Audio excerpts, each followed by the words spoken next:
Right, I'm gonna put on the mounting bracket on the right side. There are 3 bolts that hold this in. A larger one here and 2 smaller ones, and it goes in just like this. It's going to go in and sit and mount here.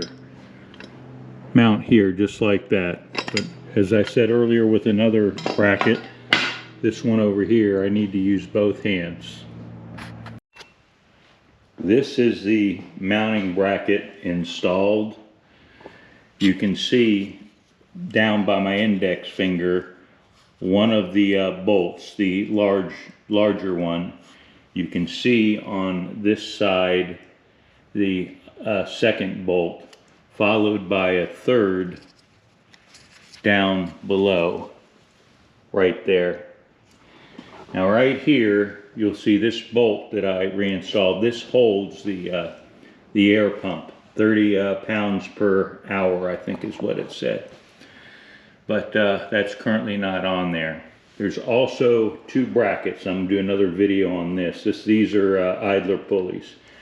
They're not good. They're worn. If you look at that, you see this move. This is a normal right-hand thread. This is a left-handed thread that spins off if you were to kind of go to the tighten direction. And I'll show you that when I install on Sunday the 2 new wheels that are coming in, and that's going to also be on the what I ordered is in the comment section on this video. Thank you for watching.